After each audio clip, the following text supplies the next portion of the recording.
whenever you have a flat surface anywhere in the shop, it tends to collect. It becomes a workspace and a storage shelf. And no different here. As soon as I had the front end back on the truck, I was working on my fuel pump here and everything else on the hood. Pressed down a little bit, click, and now my hood's latched and the cable's off. So just in terms of my fuel system, what I'm doing, if you don't know the YouTuber, The Driveway Engineer, the channel's called The Driveway Engineer. His name is JR, and it has been my go-to for this basic LS swap that I'm doing. And so a good bit of what I might put on YouTube in the future is not stuff that I know, it's stuff that I have learned from other people on YouTube. And that's the brilliance of YouTube, and that's the just incredible resource that YouTube is. And so anyway, if you want to do a basic LS swap without spending thousands of dollars, The Driveway Engineer is a baseline for you. You need to go check them out.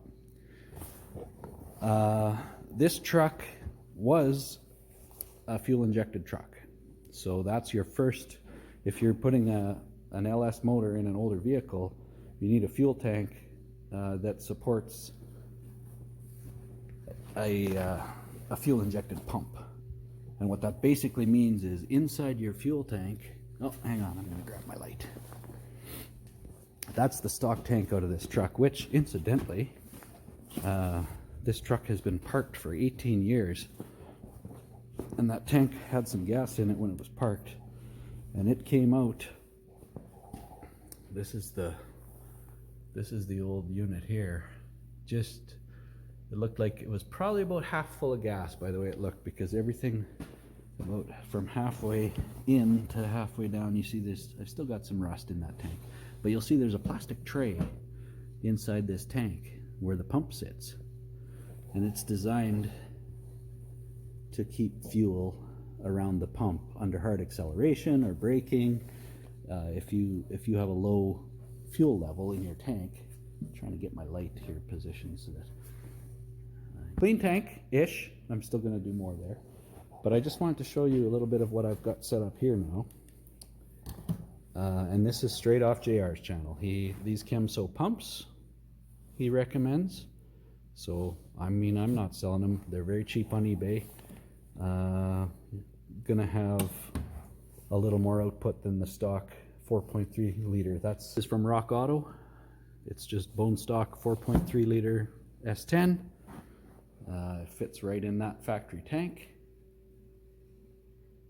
And yeah, basically all I did, I took the pump that was on it, pulled it off, put a Chemso pump on it. I still need to tie these wires together. And then that's basically ready to go. From there, these conversion fittings I got locally at Hardcore here in Saskatoon. So they had them in stock. I could have ordered them online like I did everything else, but I had forgotten to, and they happen to have them, so that's awesome. So then we have 20 feet of dash 6 braided line. The Evil Energy 100 Mercor fuel filter. Do you think that means micron?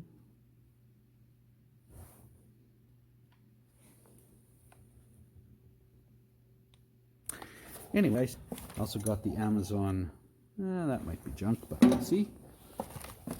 So yeah, I've got an assortment of straight fittings. I've got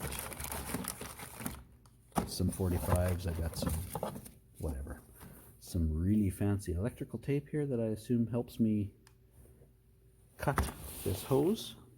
Once I start putting that together, if it actually works, I'll maybe share a bit of how that all goes. But yeah, we'll find out, because I've never done the inline, so learning another new thing. Another little project that is part of this is a drive-by-wire engine, obviously being a Gen 4. And so I have this throttle pedal that came out of the van that everything else came out of. So my intention all along was to use this throttle pedal just because it already knows the ECM and everybody else, so it should work just dandy. But the problem is, obviously, well, not obviously, but the problem is in the truck it needs to sit at about this angle,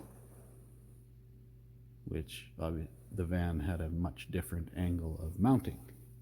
And so that's this little side project here is taking my factory pedal, making a plate that's gonna screw to the firewall where the factory pedal mounts, and then this plate that this bolts to is gonna be fabricated at whatever angle to position the pedal properly so that it is comfortable to use. So little wee fabrication welding project that's also on the go. That happened by accident because I bought the Darth Vader $20 Princess Auto helmet and I just got to try it out. You know, I've never had a auto darkening Trooper, the Trooper auto darkening welding helmet on sale for $20. It's even see, they made it look fake carbon fiber. See that? Is that not? Luke, I will make your throttle pedal. And there it is, ready to go back in the truck. We've got our new pickup. Oh yeah, time to stuff that back up under the truck, and then I can carry on running my lines. Well, here we have some wiring. I think we're up to wiring. I've got my fuel tank in and my fuel lines run ish as far as I can. I had gotten the wrong fitting. I was just getting a conversion fitting for the factory quick connects here to go to -6, and I got the wrong one for the return. So I'm waiting a little bit on that. So I pulled this out. Here's just your basic engine harness. Pretty simple, but I've kind of decided that I should get it running before I pull I have to pull the engine out to finish my front cross member. And so I've kind of, and I might do some painting and cleaning up and making nice, but I have pretty well decided that I should hear it run before I pull it out, just in case there's something else going on. And I can try the clutch and whatnot before I pull it out for what should be the last time. But yeah, so the wiring is next. Now, having said that, the last few days I've been binge watching Cold War Motors, and I don't know how I've gone this long without finding Cold War Motors, but what a fantastic channel. Scott and the boys are absolutely awesome. Scott himself, very knowledgeable and quite a craftsman. An absolute master when it comes to sheet metal work and whatnot. But anyway, so yeah, this is all feeling really new to me today. And I might just take a step back and pull the rear end out of this chassis. The rear axle is the one I'm probably going to end up using on mine, and so I've actually pulled off it's just held on with these two squarish U-bolt-ish kind of things, and I've taken them off, so this is literally just ready to pick up and off. But yeah, it kind of, all the Cold War Motors has me wanting to work on my Model T a little bit, which is going to be the next project, as far as I know now. So once this pickup is out of here, the Kenworth, I think, is rooted down. I don't think it's going anywhere for a while. So that one side of the shop is going to be Jacob's. But on my side here, the next semi-permanent project over here is going to be my Model T, which is in the back there. So I'll get my body over here and everything. And I'm hatching up ideas for that, what I want to do with it. My plan is to make a roadster pickup out of it. It is a touring car, but the back seat area, I'll show you in a future video, but it comes apart very easily at a riveted joint. And it was a very common thing back in the day for people to pull the back seat, the back off of it, and put a pickup box on, or any kind of box. And so that is what I'm going to do. And then I'm just upholstering one seat or fabricating or whatever. But anyway, that's for another day. This has to get running first. But yeah, quick little update there. So yeah, next is going to be wiring and finish the fuel. This can all just kind of go in, at least to get it running. And then I'll have to decide whether I want to do a bunch of thinning and tidying, or if I just want to tuck it all away and call her a day.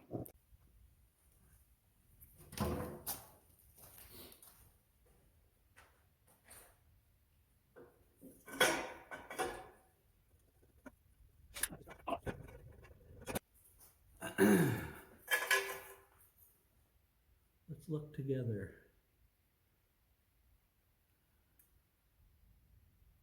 Not very straight.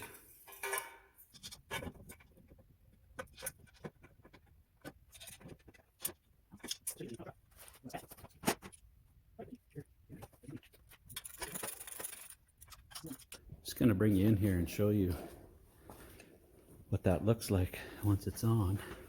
Looks like it may have pulled itself straight a little bit. I'll have to get some better light in there and double check it, but I'm just snugging them up quite gently for now, just to test fire it.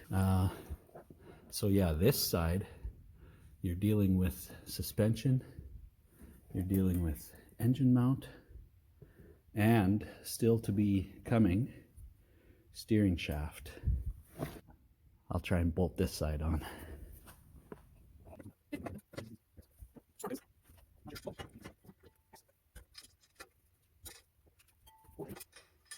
I always avoid the tricky one from the very end.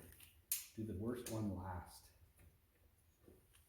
That's a tech tip. I always save the shittiest for last.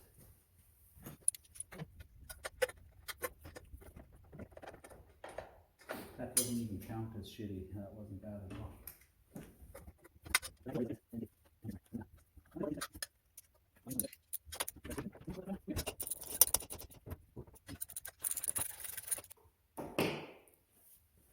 I'll just show you here quick.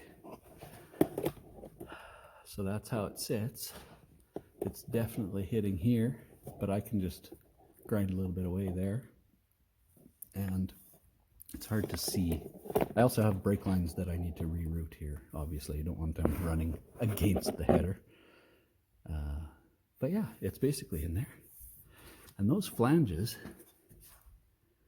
might be soft enough that it makes no difference how crooked they are. They just torque down straight. Oh man, good thing it's cheap shit. They go on next. And then from there, we weld our way back with a full system. There. Look at me avoiding wiring. Cool.